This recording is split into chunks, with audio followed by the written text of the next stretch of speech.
네, 안녕하세요. 박중사입니다. 네, 2025년 2월 13일 목요일 장마감 리뷰 방송 시작하도록 하겠습니다. 자, 오늘은 2월 옵션 만기일이었고요. 지난 주말 리뷰 영상에서 말씀드렸던 것처럼 개인들의 기존 풋옵션 물량 그리고 옵션 만기 당일에 개인들이 들어간 풋옵션 물량을 뒤로 하고 반대로 조금 더 추가 상승을 보인 채 마감하는 그런 옵션 만기일이었습니다. 지금 이 구간에서 이제 상승 전환에서 보였던 것이 마치 지난 1월 만기일 때처럼 어, 외국인들이 양매도 포지션에서 스위칭 그 콜 쪽 콜매도를 전환하면서 이제 풀어버리면서 올라갔던 것과 마치 유사하게 전개가 되긴 했는데요. 지난번 1월물과 다른 점은 이때는 외국인들이 확실하게 양매도에서 콜 쪽으로 풀었다라는 점이고, 이번에는 외국인들이 양매도를 유지하고 있었지만 애매하게 풀듯 말듯 살짝 풀었나 싶은 정도로 가다가 마지막엔 다시 양매도 성향을 보이면서 선물을 강하게 땡겼다라는 차이점이 있습니다. 그래서 뭐 구조적으로는 비슷하지만 옵션에 치중을 했느냐 아니면 선물 환매수 쪽을 더 집중을 했느냐, 그러면서 어쨌든 외국인들이 선물 환매수를 땡기면 개인들이 이거는 시장이 올라갈 테고, 그러면 개인들이 풋옵션으로 이동하면서 실질적으로 개인들의 풋옵션을 잡는 그런 모습들이 나타나는 거죠. 그래서 이번에 지금 이 3월물에서 보이는 요 환경 속에서 최근에 이제 옵션 스타일이 좀 각각 다 다른데, 11월 만기물은 외국인들이 양매도 포지션에서 3일 남겨놓고 숏 포지션을 풋옵션 쪽을 풋매도를 청산하면서 풋매수로 땡기면서 급락으로 마감을 했었고, 그 다음에 12월 물 자리는 여기였죠. 외국인들이 한 1,000억 정도의 선물 손실, 1,000억 이상의 선물 손실을 보고 있다가 마지막에 극적으로 땡기면서 수익 전환하면서 마감했던 12월 물. 그 다음에 1월 물은 외국인들이 양매도를 유지한 채 계속 여기서 구간 박스 반복을 하고 있다가 마치 양매도를 이제 하방 쪽으로 풀 것 같으면서 전개를 한 다음에 그 다음날 바로 깨지 않고, 이 자리를 깨지 않고 콜 쪽으로 확 전환해서 양매도 포지션을 돌아서서 풀어버리는, 그리고 끝까지 만기까지 끌어올리면서 외국인들은 콜 쪽으로 수익을 보는 그런 1월 만기물. 그 다음에 2월 만기물도 계속 양매도, 외국인들이 양매도 성향을 유지하다가, 그러니까 이제 다시 되돌아왔죠. 떨어졌을 때 그때 딥시크 충격으로 떨어졌던 것을 다 커버하고 되돌아오면서 반등을 만들어줬지만, 외국인들이 이번에는 양매도 포지션을 확실하게 전개를 하지 않고, 풀어서 전개를 하지 않고 애매하게 걸친 채 선물로 땡기면서 마무리했던, 그리고 선물 땡기면서 개인들에게 풋옵션을 유도했던 그런 2월 물이었습니다. 그래서 11, 12, 1, 2월 이렇게 전개가 됐고요. 이제는 3월 물로 넘어가는데, 3월 물에서 외국인들이 오늘 선물 대량 환매수를 통해서 기존의 매도 포지션이 많이 중립화가 됐기 때문에 이제 외국인들이 선물을 앞으로 어떻게 관리할 것이냐. 현재 베이시스가 마이너스로 뒤집혀 있는 백어데이션이 지속되는 가운데 상대적으로 저평가된 선물을 외국인들이 어떤 식으로 계속 유지하고 잡아주느냐, 그리고 현물을 또 어떻게 관리하느냐에 따라서 3월 물의 큰 파동이 또 큰 흐름이 달라질 수 있을지도 모르니까 초반부터 좀 주목을 좀 해봐야 될 것 같습니다. 자, 일단은 개요만 쭉 말씀을 드렸고요. 개장전 체크 사항부터 하나씩 짚어보도록 하겠습니다. 자, 2월 옵션 만기일 야간 선물은 전일 플러스 0.18% 마감했고요. 0.34% 상승 출발 후에 큰 출렁임 없이 천천히 상승 추세를 유지하면서 0.89% 상승 마감한 옵션 만기일이었습니다. 삼성전자 자사주 3조 원에 대한 마지막 매입일이었는데요. 오늘 본주 54만 4,628주와 우선주 72,036주를 신청해서 2시 50분경에 모두 매입을 완료했습니다. 동방메디컬 신규 상장 있었는데 공모가 1,500원 대비 7.81% 하락한 채 마감했고요. 오늘 밤에도, 어제는 이제 미국 CPI 발표 다소 높게 나와서 처음에 급락했으나 그걸 다 말아 올리면서 끝났죠. 자, 오늘 10시 반에는 미국 PPI 발표 있습니다. 현재 미국 PPI 예상치는 연간 직전 3.3%에서 3.2%로, 월간 0.2%에서 0.3%로 비슷하게 나올 것으로 추정되고 있습니다. 그리고 오늘 밤에는 IEA 원유 시장 보고서와 22 경제 전망 보고서도 공개됩니다. 자, 오늘 장 옵션 만기일의 주요 에너지원은 첫 번째 당연히 옵션 만기일이니까 1순위는 개인 월물 옵션이죠. 만기일이니까 일단 계약수를 중심으로 놓고 그 다음에 이제 금액이 특이사항이 있나 이렇게 살펴보면 됩니다. 그래서 대체적으로 오늘 개인들이 초반에는 콜풋 양매수로 가다가 이제 상승을 조금 보이기 시작할 때부터 자 여기죠. 여기 장 초반에 상승을 보이기 시작할 때부터 기울었죠. 개인들이 풋옵션 쪽으로 조금 더 늘리기 시작했습니다. 자, 개인들의 금액을 보시면 장 초반부터 풋옵션을 더 많이 사들이는 모습, 5만 계약이 넘어갔었죠. 그 다음에 콜옵션은 상대적으로 처음에는 좀 비슷했으나 비슷한 시기에 상대적으로 풋옵션에 비해서 많이 적었죠. 25,000 계약이 최대치였습니다. 그래서 풋옵션 우위의 양매수로 오늘 시장을 계속 우상향하게 만드는 결정적인 역할을 했고요. 또 개인들이 풋옵션으로 몰리게 했던 큰 사유는 외국인들의 강한 환매수였죠. 그래서 이제 옵션 만기일이니까 그렇게 개인 콜풋을 봤어야 했고, 금융투자는 이제 개인 반대로 개인들이 외가를 중심으로 등가나 외가를 중심으로 이렇게 매수하는 것을 이제 매도로 받아주는 역할을 하죠. 그다음에 외국인 옵션 양매도로 이제 제한적인 마무리 가능성이 있었습니다. 양매도가 사실 양매도라고 보기는 어렵고 콜 쪽을 거의 풀었죠. 그래서 양매도 성향, 어제 양매도였기 때문에 약간 누적 양매도 성향으로 오늘은 사실 양매도는 아니었지만 초반에만 양매도였지만 이제 뭐 제한적인 형태의 마무리 가능성이 있었습니다. 사실 뭐 전체적으로 1% 이상 크게 확대되지 않은 거기 때문에 옵션 만기일에 엄청 확장됐다고 보기는 어려워요. 근데 이제 범위 내에서 크게 요동치기보다는 꾸준히 천천히 상승하는 그런 상태였죠. 어쨌든 옵션보다는 외국인들은 선물 환매수 물량을 계속 증가시켰죠. 그렇기 때문에 계속 더 위로 진행되는데 힘을 쓸 수밖에 없었습니다. 그래서 선물 환매수 물량이 계속 증가하면서 꾸준한 상승세를 이끌어왔죠.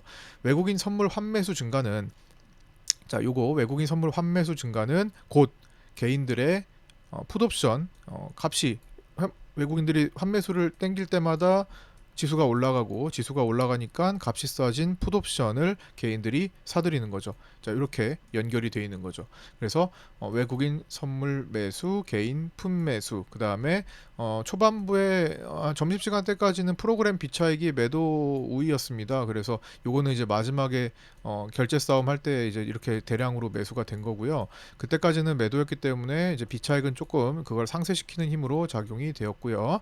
그 다음에 금융투자가 지금 계약수로는 이렇게 풋옵션 매도가 많은데 가까운 쪽에 340이나 342.5에 금융투자의 풋옵션이 많았기 때문에 가까운 쪽은 또 30억대의 토탈 풋옵션 매수가 있었죠. 그래서 이런 것들은 하방 쪽으로 에너지를 쓰는 즉 대항하는 수급이었습니다. 그런데 이게 너무 컸어요. 외국인들의 선물 환매수가 너무 강해서 개인들의 풋옵션이 더 올라오는 효과를 가져오고 계속 눌렸을 때 상승하는 그런 전략이 유효하고 유리했습니다. 그래서 제가 파생반 텔레그램 방에도 오늘은 눌렸을 때 상승을 보는 편이 유리하다라는 관점을 말씀드렸고요. 물론 금융투자의 변수가 그리고 왕개미가 진입하는 변수도 있었지만 그 변수는 말 그대로 변수일 뿐입니다. 우리가 뭐 변수를 메인으로 놓고 보지는 않잖아요. 그런 변수가 아니겠죠. 항상 메인 에너지를 먼저 1순위로 놓고 변수가 발생하면 그 수급이 바뀌니까 그 변수를 보면서 이게 이제 나오는구나 하면서 그때 대응을 해주는 게 바람직합니다. 변수를 먼저 보고 들어가는 것은 주보다 부를 먼저 보겠다라는 거니까 합리적이지 않습니다. 그래서 여기 외국인 선물 환매수 증가는 곧 개인들의 풋옵션 매수 증가를 가져오면서 눌렸을 때 매수 포지션 트레이딩이 유리한 구조를 보인 날이었습니다. 저는 옵션 만기일 시간대별 이동 추정 범위 코스피 200 기준으로 80% 확률로 체크를 하는데 이거는 이제 옵션 매매 구조를 보면서 어느 구간에서 시장이 움직일 것인가를 추정하는 건데요. 10시 58분에는 이제 상단은 열어두고 하단은 335 밑으로는 안 내려갈 거야라는 기준을 잡고 봅니다. 근데 기준을 제가 설정한 기준이고 조금 더 완화해서 본다면은 오늘 맞춤으로 좀 완화해서 본다면은 335에서 342.5 사이에서 머무를 것이다로 추정할 수 있는데 뭐 이게 엄청 좁은 범위는 아니지만 여기는 거의 확률이 높은 겁니다. 이 안에 들어올 확률이 12시 9분에 체크한 내용으로는 완화된 기준이 그대로 적용되면서 335에서 342.5 코스피 200 기준으로 그때 코스피 200이 339.4였습니다. 종가는 코스피 200이 341.06으로 마감하면서 이 사이에 들어왔죠. 옵션 만기 종가 결제 싸움 진행 과정 수급 체크인데요. 뭐 다른 건 다 보지 말고 동시호가 이것만 보면 됩니다. 이거는 이제 라이브 방송 때 같이 시간대별로 적어둔 거니까. 어쨌든 동시호가 기준 코스피 200은 340.72에서 진입해가지고 종가의 매물이 초반에는 굉장히 많이 출회됐었는데 그거를 다 잡아먹는 힘이 나오면서 추가 상승해서 341.06으로 마감해서 340 콜이 0.64로 진입해서 1.06으로 결제되었고요. 그 다음에 340 풋옵션이 금융투자 단독 매수로 변화하면서 0.18로 진입했는데 0으로 꽝이 되면서 금융투자는 여기에 들어간 모든 옵션을 다 손실 처리를 했고 342.5 풋에 들어간 것은 많이 손실을 보게 되었습니다. 개인 풋옵션 계약수가 이제 콜에 비해 계속 많은 상태였죠. 그리고 외국인 선물 환매수가 계속 증가하면서 상단에서 계속 유지하려는 성질이 강했지만 금융투자의 풋옵션 매수와 주식 선물 만기 싸움이 변수가 될 수 있었습니다.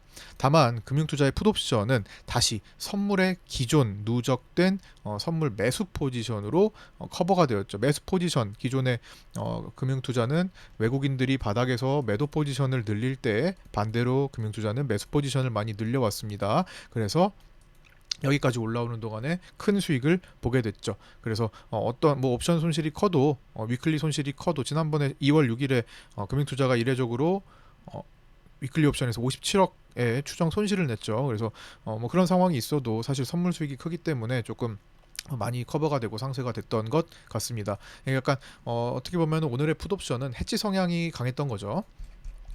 그렇게 해서 옵션 만기 결과 추정을 해보니까 기 실현 포함해서 외국인들은 104억 정도의 수익을 본 것으로 추정이 되고요. 개인들은 17억 손실 본 것으로 추정됩니다. 원래 개인들은 수익을 보고 있었다가 오늘 너무 풋옵션 쪽으로 몰리고 기존 풋옵션을 살리지 못하면서 수익을 반납하고 손실 전환 마감을 한 것으로 추정됩니다. 금융투자는 49억의 손실을 본 것으로 추정됩니다. 자, 요거는 각 증권사마다 알고리즘 추정에 의해서 다 조금씩 다릅니다. 그래서 저는 약간 이제 증권사별 좀 평균을 내서 어느 정도 추정을 해보는 거고요. 특정 증권사만을 보는 경우에 이거보다 완전히 다른 결과로 제시하는 경우도 있습니다. 그래서 뭐 다양한 증권사들을 좀 살펴보는 것이 좋고요. 뭐 사실 아무리 뭐 달라도 막 비슷한 숫자가 이렇게 다 있는데 어떤 경우에는 완전히 뒤집어져 있는 경우도 있기 때문에 그런 것들은 좀 주의를 해야 될 것 같습니다. 물론 그게 맞을 수도 있겠지만 저는 다수가 좀 가리키는 방향을 좀 신뢰하는 편입니다. 그러니까 이런 거죠. 뭐 만약에 네 개의 증권사가 이렇게 윗방향을 가리키고 있는데 하나의 증권사가 하나를 반대로 가리키고 있다. 그러면 여기에 대해서 평균을 내는 것이 저는 합리적이라고 생각합니다. 얘를 이제 표본에서 제외를 해버리는 거죠. 그래서 증권사별 옵션에 대해서는 천차만별일 수도 있으니까 좀 그 점을 좀 참조를 해야 될 것 같습니다. 제가 실시간 방송, 라이브 방송 때 장중에 많이 말씀드렸던 내용이죠. 자, 그리고 차트 체크 사항입니다. 오늘 제가 8시 41분경에 파생반 정혜연 교육반 텔레그램에 올려드리는 그 주요 지지와 저항 라인 중에서 오늘 유효했던 것은 1차 저항인 339와 339.2 구간이었는데요. 오늘 오전 11시에는 실제로 339.35였지만 이 부근에서 후반부까지 갈 때까지는 계속 멈칫 거렸습니다. 그 부근이 될 때쯤에서 왕개미도 진입을 하기도 했었고요. 하여튼 이 지점에서 멈칫 거렸는데 수급이 계속 확장됐기 때문에 수급이 확장되면 결국 변수가 터지지 않는다면은 이거를 꾸역꾸역이라도 조금 넘어갈 수 있겠구나라고 생각을 하면서 보는 게 좋겠죠. 오전 11시 실제 339.35, 오후 1시 10분경 부근에도 해당 자리에서 저항을 받았으나 지속되는 외국인의 강한 매수세와 조선, 중공업, 방산주 등 상승에 힘입어서 개인들도 풋옵션으로 집중하며 추가 돌파가 나오면서 상승세가 이어졌습니다.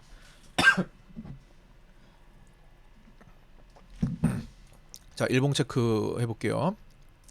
자, 지금 이제 지난번에 딥시크 영향으로 급락했다가 명절 이후에 급락했다가 이제 다 올라오면서 하루만 잠깐 눌렸다가 올라오면서 끝이 났는데, 주말 리뷰를 복귀해보면 개인 풋옵션 수익을 주지 않기 위해 상승 전개를 좀 더 이어갈 수 있음과, 외국인은 양매도에서 굳이 푼다면 콜을 풀어서 콜 쪽 매도를 풀어서 상승 쪽 콜 매수를 하면서 상승 쪽으로 이렇게 오늘도 12억에 콜 매수를 했죠.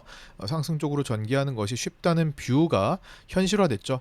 결국에는 큰 변수 없이 어제만 조금 까다롭게 꼬리 달고 좀 눌렸던 거고, 결국에는 전체적인 뷰가 그대로 이어지면서 마감을 했습니다.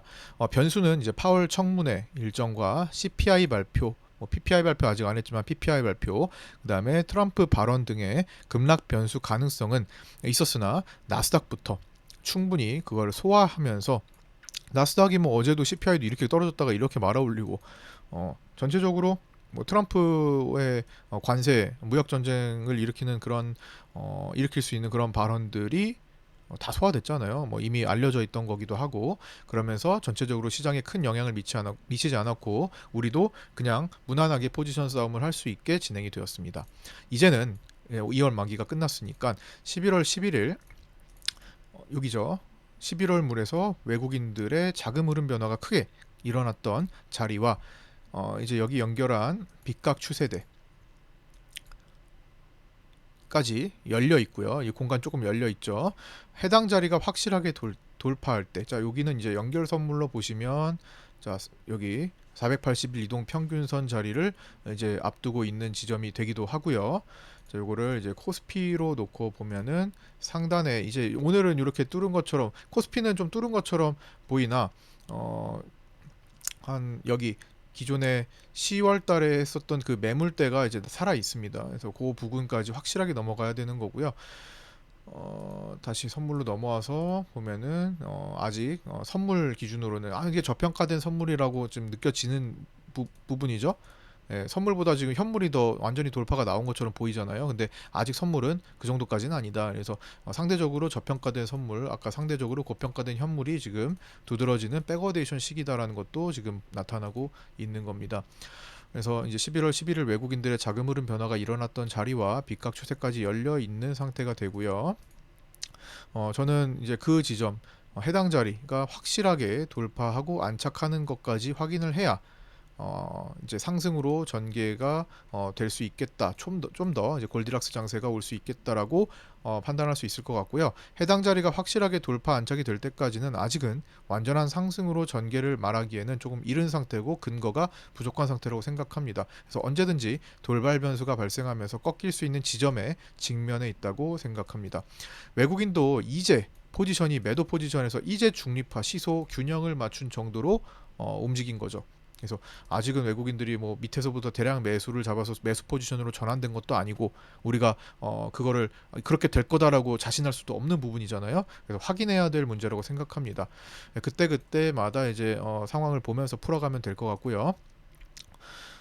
나스닥도 뭐 아직 중요한 저항 매물대를 완전히 통과한 것도 아니잖아요. 지금 나스닥 선물 차트를 보시면 여기 이 자리 주황선으로 두텁게 해놓은 이 자리를 뭐 통과한 것도 아니고, 그렇죠. 아직은 조금 더 지켜봐야 된다라는 거죠. 뭐 신고가를 내는 형태가 되면은 좀 더 갈 수는 있겠지만 아직은 분산 과정에 있는 것 같습니다.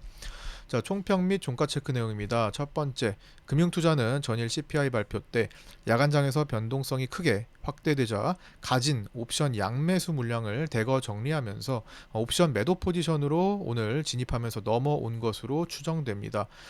그리고 외국인의 선물 환매수 중심으로 최대 9천억까지 오늘 매수가 폭발하며 장중 한때 외국인은 선물 누적 포지션이, 자 오늘 장중에 누적 포지션이 한때 매수 포지션으로 전환되기도 했습니다. 그런데 마지막에 9천억에서 9천억까지 갔던 외국인 선물 매수가 이제 마지막에 7,200억까지 줄어들면서 다시 약간의 매도 포지션으로 마감을 했으나 전반적으로는 시속 균형을 이루는 중립 포지션에 다다랐다고 볼 수 있습니다. 프로그램 비차익은 장 초반 매도를 보이면서 외국인의 매수 에너지를 일부 상쇄시키기도 했으나 이내 외국인의 매수세에 동참하며 후반부에 매수로 전환되기도 했습니다. 오전에는 왕개미가 선물이 339포인트 부근에 근접하자, 자 콜옵션 개인 차트 보시면요, 여기입니다.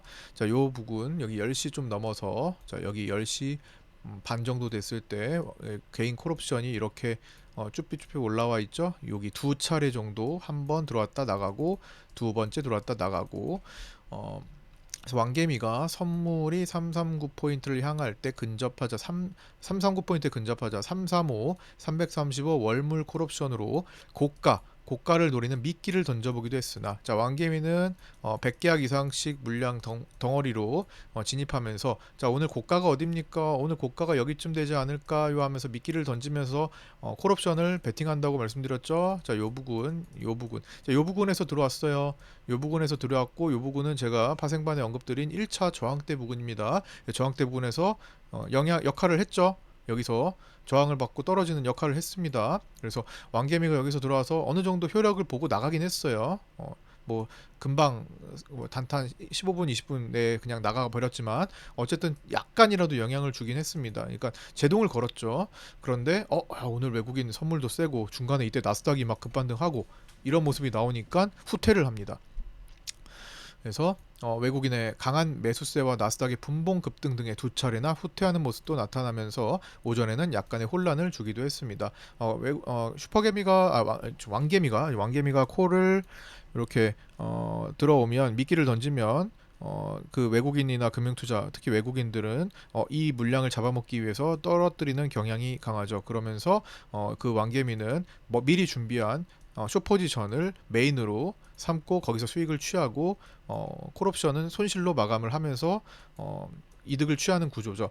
그래서 뭐 왕개미가 콜옵션으로 들어올 때 콜 쪽 있고 그다음에 숏 쪽이 있습니다. 이제 풋이죠. 이 풋은 뭐로 들어올지는 모르겠어요. 선물 매도로 들어오는 그냥 콜, 그래서 콜과 자 콜옵션과 반대 방향인 이제 매도 포지션, 숏 포지션이라고 할게요. 매도 포지션을 이렇게 같이 구성을 하는데, 그래서 어떤 방식이냐, 미끼를 던져서 콜옵션에서 손실을 보겠죠. 마이너스 1만큼의 손실을 본다면 외국인들이 왕개미가 콜로 들어온다고 저거 먹어야겠다 이렇게 눌려주는 구간에 숏 포지션에서 플러스 2를 남기면 토탈 이걸 둘 다 청산을 해버리면 플러스 1이 남는 구조로 얘를 미끼를 던지는 방식이다 라고 말씀을 드리고 있죠. 그래서 오늘도 뭐 약간 단타를 치고 나가서 좀 순식간이었습니다. 너무. 그래서 오늘은 이 강한 매수세에 괜히 더 크게 대항하지 않고 그냥 두 번만 들어왔다가 간보다가 그냥 나간 것 같습니다. 결국 중요한 것은 그러면 이제 혼란을 주긴 한 거죠. 결국 중요한 것은 만기일에 개인들의 옵션 수급인데, 오늘 개인은 장 초반 콜옵션, 풋옵션이 모두 비슷하게 양매수했지만 오전 첫 상승 때 풋옵션으로 기울면서 장중 2배에서 4배가량 콜옵션에 비해서 풋옵션이 더 많은 상태를 유지하면서 꾸준한 상승이 나왔고, 눌렸을 때 매수 포지션이 유리한 구조를 유지했습니다. 장마판 변수는 금융투자의 340 중심의 풋옵션 매수였는데, 결국 금융투자는 해지 성향의 풋옵션에서 결제를 결국 이뤄내지 못하고 342.5만 일부 결제가 되었고요. 손실 처리가 되었죠. 그러나 기존 선물에서 외국인과 반대로 강한 매수 포지션을 가지고 있었기에 오늘 해당 선물에서의 수익이 극대화되면서 옵션 손실을 커버하고도 남았습니다. 금융투자는 오늘 진입한 선물 매도세는 신규 매도 중심으로 추정되고 있었습니다. 자, 세 번째, 8월 만기 이후 주식 선물 만기 싸움이 오늘 최대치로 일어났죠. 24년 8월물 때 주식 선물 게임이 굉장히 컸고요. 그 다음에 중간에 이제 고려아연 중심으로 좀 주식 선물이 크게 일어났던 적도 있습니다만, 일단은 고려아연은 그냥 진짜 완전히 개별성이라고 보고 8월 달에 삼성전자, 작년 8월에 삼성전자를 8월물에서 85,000원대의 고점에서, 자 삼성전자 차트를 보시면 당시에 7월 고가 부근에서 슈퍼개미가 정말 깜짝 놀랐죠. 6, 7천억 수준의 대량 선물 매수를 하면서 외국인과 기관은 개인들이 사면 반대로 매도 포지션 잡아야 되잖아요. 그래서 엄청나게 큰 매수가 들어옵니다. 뭐 그때 뭐 왜 그런지는 모르겠습니다만 그때 뭐 엔비디아의 HBM 제품을 공급한다라는 뭐 찌라시를 봐서 그런 건지 그래서 대량으로 너무 크게 매수가 들어와서 깜짝 놀라서 이거는 개인들이 이렇게까지 들어오면 안 될 텐데 하면서 삼성전자 조심하자, 즉 지수 시장 하락에 주의하자라는 관점을 굉장히 제가 우려된 목소리로 많이 말씀을 드렸었죠. 그 당시에 이제 고점에서 슈퍼개미가 6, 7천억 이상의 주식 선물, 삼성전자 주식 선물을 대량 매수하며 빅게임이 벌어졌다면, 만기가 8월 5일 급락장 이후의 만기였으니까 빅게임이 벌어졌다면 25년 2월물은 조선, 방산주, 전력주들을 비롯해서 2차전지, 반도체 등까지도 대형 만기 싸움에 동참하면서 많은 종목들이 오늘 주식 선물 만기 싸움에 다 참전했죠. 그래서 굉장히 마지막에 치열한 전투가 일어났습니다. 한화오션, 한화시스템, 한화 에어로스페이스, 현대중공업, 현대로템, 현대건설, 현대인프라코어, LS일렉트릭, 고영, 삼성바이오로직스, 두산에너빌리티, 에코프로비엠, LG에너지솔루션, 현대차 등 최근 거래대금을 터뜨리며 급등했던 주식 선물들이 많습니다. 뭐 LG엔솔이나 현대차는 오늘, 에코프로비엠도 오늘만 이제 마지막에 동참했던 거고, 나머지들은 최근에 굉장히 강한 흐름을 보였던 종목들이죠. 연기에서 연기금의 종가 3천억 선, 이제 연기금은 여기 만기가 들어가기 전에 거의 뭐 4천억 가까운 3,600억 정도의 현물 코스피 매수를 하고 있었습니다. 자, 보시면 여기 연기금 찍어서 놓고 볼까요? 자, 연기금은 금액으로 여기 있죠. 지금 이렇게 3천억 이상의 쭉 매수세를 보이다가 어떻게 됐어요? 종가에 만기 싸움에 매물 출회를 했죠. 굉장히 대량으로 3천억 이상 때렸죠. 연기금의 종가 3천억 선의 대량 매물이 출회되었음에도 금융투자의 해지 매수 등과 뭐 미니 선물 같은 걸로 이제 해지를 할 수도 있고요. 해지 매수 등과 주식 선물 총 여기 이제 등과 주식 선물 총 5만 6천 계약, 그 다음에 654억 원의 대량 매수를 기록한 외국인의 강한 매수세로, 거기에 이제 선물 강한 환매수세도 있었으니까 이런 외국인들의 매수세로 종가 매물을 모두 받아내면서, 이 매물을 모두 받아내면서 여기 기관들의 이제 연기금 포함 금융투자들의 매도도 있었는데 모두 받아내며 코스피 200은 이제 동시호가 때 처음에는 강하게 흔들리기도 했으나 그걸 다 말아 올리면서 341.06으로 끝까지 상승 마감했습니다. 그래서 오늘 만기가 주식 선물까지 해가지고 빅게임이 펼쳐졌고요. 네 번째 시장 베이시스는 마이너스 1.71로 14일 연속 백어데이션 마감에 올해 들어 23번째 백어데이션 마감을 기록했습니다. 자, 요거 내용은 어제랑 똑같아요. 그래서 어제 내용을 이제 복습하자면 복습한다는 생각으로 좀 들으시면 될 것 같습니다. 백어데이션일 때는 저평가된 선물을 매수하고 고평가된 현물을 매도하는 차익거래 수요가 발생하는데, 그럼에도 선물 매도 에너지가 지속되는 경우 백어데이션이 연속적으로 일어납니다. 자, 오늘 외국인들이 뭐 비록 환매수긴 하지만 그래도 저평가된 선물을 사들이긴 했죠. 물론 공격적으로 위로 엄청 땡기진 않았습니다. 사는 것보다는 지수가 못 올라갔죠.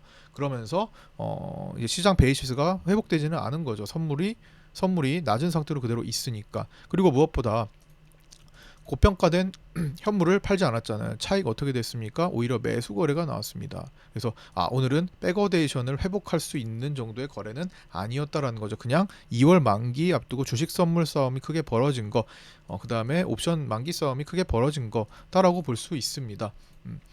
백어데이션이 연속적으로 일어나고 있죠. 23번째 백어데이션이고 14번째 연속 백어데이션인데, 이렇게 연속적으로 일어난다고 해서 반드시 다음에 하락장으로 전개가 되는 것은 아닙니다. 그냥 에너지와 확률의 문제인 거고요. 실제로 우리나라에서 연속 백어데이션을 최장 연속 백어데이션을 기록했던 98년도에는 IMF 사태라는 절체절명의 국가적 위기 속에 부정적 인식이 워낙 강한 나머지 98년도에 어떻게 됐습니까? 어제도 보셨죠? 130일 연속 백어데이션을 기록했던 바가 있습니다. 자, 여기죠. 130거래일 연속 백어데이션을 기록했던 요 시기, 얼마나 어두운 시기였으면 저 정도까지 백어데이션이 유지됐을까요? 근데 그것 또한 후반부에서 어떻게 됐어요? 그 구간 동안 바닥을 잡고 상승장으로 전환되고 컨탱고로 전환이 되기도 했습니다. 자, 여기 구간에서는 분명히 연속 백어데이션이 계속되고 있었지만 더 크게 하락하지는 않고 바닥을 잡는 과정이었죠. 아, 그러면 이번에도 바닥을 잡는 과정인가요? 라고 생각할 수도 있잖아요. 이 예시를 들면 이거는 바닥을 잡고 돌리는 예시인 거고요. 백어데이션이 연속될 때 고가에서 눌리는 경우도 많이 있습니다. 그래서 그거는 케이스 바이 케이스가 되는 거지, 반드시 이렇게 되면 이렇게 될 것이다, 이렇게 되면 저렇게 된다, 대입하지 마시라는 겁니다. 상황에 따라 전개되는 거고 다른 상황들을 같이 접목해서 보셔야 된다라는 거예요. 수학 공식처럼 이렇게 딱딱 떨어져 가는 게 아니라는 겁니다. 시장 분위기가 바뀌면서 저평가된 선물에 대해 매수세가 들어오고 고평가된 현물 매도세가 함께 나오면서 점차 롱 포지션이 확대되며 상승장으로 전환되고 콘탱고로 뒤집어진 거죠. 이는 2020년 3월에서 5, 6월 정도에 코로나 팬데믹 장세 이후에도 비슷한 모습이 되면서 자, 여기 연출되었으며 당시에도 저평가된 선물을 외국인들이 대량으로 사들이고 고평가된 현물을 팔면서 마치 현물 수급만 보는 사람들 입장에서는 외국인들이 도망간다고 생각할 수 있었죠. 그러나 실제로는 저평가된 선물을 싸게 사들이고 고평가된 현물을 팔면서 거기서 또한 차익이 발생하는 방식으로 롱 포지션 전개를 했던 겁니다. 자, 현물을 팔고 선물을 사들이면서 롱 포지션 전개로 나아갔던 거죠. 그래서 그거를 포착하고 그때 장기 상승 포지션 보자라고 그때 강조를 드렸던 겁니다. 바닥권에서 뭐 곧버스 같은 거 빨리 팔고 주식을 사야 된다라고 제가 강조드렸던 가장 큰 원인이 바로 외국인들의 선물 거래 때문이었던 거죠. 선현물 거래. 당시에 현물을 파는 모습이 외국인들한테 안 나왔으면은 저는 그렇게까지 오래가지 않을 거라고 생각했을 겁니다. 왜냐면은 그냥 단순히 선물만 사들이고 언제 또 팔지 모르니까요. 근데 이제 베이시스를 정돈시키는 과정이라고 생각을 했기 때문에 외국인들은 장악형 매수 롱 포지션으로 보고 그때 강한 상승세로 계속 강조를 드렸던 거죠. 그래서 그렇게 암시된 바가 있고요. 즉 백어데이션이 연속적일 때는 향후 추가 하락을 보일 확률이 높아졌으나 그 시차를 크게 보일 수 있고, 그러니까 지금 백어데이션이 연속 보인다고 해서 바로 다음에 바로 떨어지는 것도 아니고 바로 올라가는 것도 아니고 그냥 시간차를 좀 많이 보이면서 정돈될 시간이 필요하다라는 거고, 그럴 수도 있다라는 거죠. 시장 분위기가 바뀌면서 저평가된 선물을 사들이려는 자금이 커지면서 콘탱고로 바뀌는 경우도 나타날 수 있습니다. 그러나 어쨌든 현재 기준 미래에 더 하락할 수 있다고 보는 에너지가 더 우세한 것이기에 완전히 정돈될 때까지 단순 반등을 제외한, 지금처럼 만기 싸움을 하는 것처럼 단순 반등을 제외한 강한 연속 상승 관점, 골디락스 장세처럼 연속 상승 관점으로 보는 것에 대해서는 조금 주의할 필요가 있을 것 같습니다. 다섯 번째, 트럼프 정부의 상호 관세 부과 계획 발표는 현지 시간 13일 목요일에 발표할 예정이며 러시아 우크라이나 전쟁에 대한 종전 협상도 중재할 예정이라고 발표했습니다. 젤렌스키 우크라이나 대통령과 푸틴 러시아 대통령과 트럼프 미국 대통령은 각각 통화를 완료했고요. 종전을 위한 협상을 즉각 개시하기로 합의했고, 푸틴은 우크라이나와 미국을 모두 방문하겠다고 언급했습니다. 그러면서 관련 섹터, 우크라이나 재건 섹터가 오늘 움직여졌고, 오늘 전진건설 로봇, 현대 에버다임, HD 현대건설 기계 등이 강한 모습을 보였습니다. 그래서 지금 이 상호 관세 부과 계획 발표라는 추가 리스크와 이거를 타협할 수 있을 거라는 기대감, 그리고 이런 종전 협상 같은 것도 이제 기대감이죠. 예, 리스크와 기대감이 공존하는 상태고, 이 리스크 안에는 향후에 일본 금리 인상 이슈도 포함될 수 있을 것 같습니다. 자, 물가도 마찬가지죠. 그 다음에 여섯 번째, CPI는 어제 다소 높게 나오면서 소수 의견인 금리 인상론을 자극했고, 오늘 PPI마저 높게 나온다면 다음 달 CPI도 다시 높아질 것이라는 우려가 생기면서 생산자 물가지수가 높아지면 결국 소비자한테 전가를 시키겠죠. 그렇기 때문에 다음 CPI를 자극시킬 수가 있습니다. 그래서 끝내 물가를 확실히 잡지 못했다고 판단하며 시장은 부담을 느낄 수가 있습니다. 그래서 오늘 PPI가 높게 나오는지, 그래도 PPI는 괜찮게 나오는지 살펴볼 필요가 있겠죠. 일곱 번째는 블룸버그는 조사 대상 이코노미스트들이 미국 관세 부과와 환 리스크 등을 사유로 우리나라 금융통화위원회, 한국은행 금융통화위원회를 한 2주 정도 남긴 시점에서 한국 경제 성장률을 1.6%로 전망하며 직전 1.8%에서 하향 조정했다고 발표했습니다. 자, 이제 삼성전자는 오늘 현물 55,800원과 선물 3월물 56,100원으로 마감했고요. 삼성전자 주요 매물대 체크 중에서 이렇게 늘 이거 반복하는 요 매물대 중에서 오늘 55,700원 매물 자리를 지지로서 작용한 하루였습니다. 오늘 그래서 고가 56,400원과 저가 55,600원으로 55,700자리를 지지받았죠. 외국인은 오늘 205만 주를 매도했고요. JP모건 서울 등이 주도했습니다. 자사주는 본주 54만 4,628주를, 그리고 우선주는 7만 2,036주를 신청하고 당일 온 신청분을 2시 50분경에 매입을 완료하면서 선 공시된 3조 원에 대한 자사주 매입을 기한인 2월 17일 내에 100% 모두 매입을 완료했습니다. 오늘은 남은 것을 다 매수한 거죠. 외국인 수급은 이제는 이후에 이제 7조 원에 대한 공시가 어떻게 나오는지 살펴봐야 합니다. 총 10조 원을 쓸 거라고 했는데 일단 3조를 자사주를 매입해서 소각하기로 한 거고, 나머지 7조 원은 자사주를 일부 매입할 수 있지만 소각 여부는 결정되지 않았다고 했습니다. 이제 앞으로 삼성전자에서 어떻게 공시할지 지켜봐야 되겠죠. 그 일정과 물량 조절을 어떻게 하는지. 어쨌든 이번에 자사주를 매입하면서 결국에는 5만 원을 지키는 그런 모습이 나타난 거죠. 뭐 더 나아가서는 5만 4천 원 정도대를 지켰다라고 볼 수 있습니다. 외국인 수급은 선물 환매수 우위로 7,245억 매수가 나왔고요. 아침부터 하루 종일 환매수 중심으로 매수를 늘렸습니다. 최대 장중 9천억대까지 매수를 했었고요. 장중에 잠시 누적 매수 포지션으로 스위칭 되었다가 막판에 매수 물량을 줄이면서 양매도 포지션으로 마감했습니다. 소량이다 보니까 이제 매도 포지션으로 남아있는 게 소량이다 보니까 중립 포지션으로 마감했다고 볼 수 있고요. 이제 초기화된 포지션이 초기화된 상태에서 한 달 남은 3월 만기까지 외국인들은 어떤 방향으로 집중할지 주목해야겠습니다. 프로그램 비차익은 3,887억 대량 매수를 기록했고요. 종가 만기 싸움 때 대량 매수가 출현하면서 코스피 200 종가를 끌어올리는 데 큰 역할을 해줬습니다. 작년 고점을 찍고 터닝했던 24년 7월 12일부터 매도 누적이 12조 6,212억 원으로 다소 줄어드는 모습이지만 여전히 누적 매도가 12조 원이라는 것은 많은 거죠.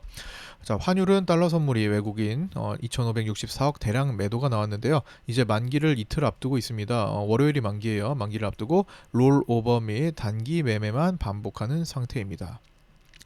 정규장 종가가 이제 1,449.4원으로 끝났고요. 0.2% 하락했네요.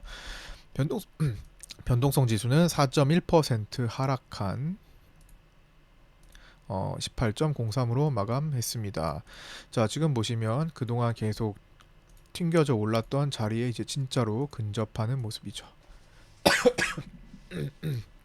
여기 진짜 근접했죠. 다시 튀어오르지는 않을지 긴장을 해야 되는 시기가 된 겁니다. 물론 이번에는 이제 이탈할 수도 있겠지만 이탈이 된 다음에 이야기를 나눠봐야 될 것 같고요. 그래서 하단에서 반복 반응 나왔던 지지라인에 다시 근접했고, 지지라인 확보 이후 언제든지 15에서 30% 급등하거나 그 이후로 25에서 30포인트까지 가면 시장은 갑자기 급락장으로 전개될 수 있음도 경계를 해야 됩니다만, 이번에는 만약에 통과돼서 요 정도까지 흘러간다면은 당장에 이제 그런 움직임이 나오기보다는 조금 더 상승장이 전개될 확률도 분명히 존재하는 상황입니다. 그래서 이제 3월 만기가 이제 2월 만기가 끝나고 3월 만기가 시작되는 그 초반 한 주 동안의 변동성을 주의하셔야 되는데요. 그 사이에는 미국 옵션 만기일도 끼어 있습니다. 그래서 미국 옵션 만기일이 끝나고 이번 분산 과정을 끝내는지 아니면 다시 신고가로 달려가려고 하는 건지 반드시 체크를 하고 조심해야 될 필요가 있을 것 같습니다. 어쨌든 미국은 아직까지는 신고가로 다시 진출하지 못했기 때문에 이 저항권에서 계속 분산 과정을 거치는 과정이라고 볼 수 있습니다. 분산 과정은 그동안 상승했던 상승 일으켰던 물량들을 이제 개인들이라든지 이제 남들에게 이렇게 넘겨주는 과정을 얘기하죠. 그래서 그 분산 과정이 거치고 있을 때는 고가를 넘어가지 않는 특징이 있습니다. 그래서 중간에 자꾸만 내려가면 끌어올려주고 내려가면 끌어올려주고 내려갈 때는 장대 음봉을 한두 차례 혹은 두세 차례 이상 보여주기도 한다라는 거. 저는 최소한 세 차례 이상의 장대 음봉이 나오면 진짜로 이제 분산 과정을 끝내고 매상과 분공침 다우 이루온 매집 상승 과열 분산 그다음에 공포 침체 매상과 분 공침에서 이제 분산 끝내고 공포 구간으로 진입될 우려가 분명히 있다라고도 생각을 합니다. 다만 첫 번째 요 음봉을 기록한 이 자리를 돌파해서 신고가로 간다면 분산 과정이 넘어가서 다시 진행되는 과정으로 가기 때문에 방금 말씀드렸던 분산 과정은 제거가 되는 겁니다. 자, 이렇게 지금 아직은 신경 써야 될 그런 모습들이 정말 많습니다. 그래서 너무 성급한 판단으로 또 돌변하는 시장에 또 꼬이기보다는 확실한 시그널, 조금 더 강력한 시그널, 좀 더 확률 높은 어떤 움직임이 나왔을 때 우리는 그걸 또 판단해서 대응하는 방식으로 접근하는 것이 좋겠고 그 사이에 계속 실시간 수급을 따지면서 누적 수급과 함께 계속 비교 분석을 해봐야 되겠죠. 자, 장중 라이브 방송은 매일마다 진행을 하고 있습니다. 오늘은 이제 옵션 만기일로서 점심시간도 갖지 않고 그냥 스트레이트로 쭉 이어갔는데요. 내일은 이제 정상 방송을 하는 거고요. 장중에 시간 되시는 분들은 방송도 함께 하시면 좋겠고, 만약에 시간이 안 되시는 분들을 위해서 구독자분들을 대상으로 하는 이 텔레그램 방을 운영하고 또 구독자분들만 모여 계시는 비공개 네이버 카페도 운영하고 있으니까 유튜브 댓글에 있는 신청 양식을 보시고 써져 있는 대로 신청하셔서 함께 합류하셔서 공부해 나가셨으면 좋겠습니다. 자, 끝까지 시청해주신 분들 감사드리고요. 구독과 좋아요, 알림 설정도 부탁드립니다. 저는 내일 아침 8시 20분에 유튜브 라이브 방송에서 찾아뵙도록 하겠습니다. 감사합니다.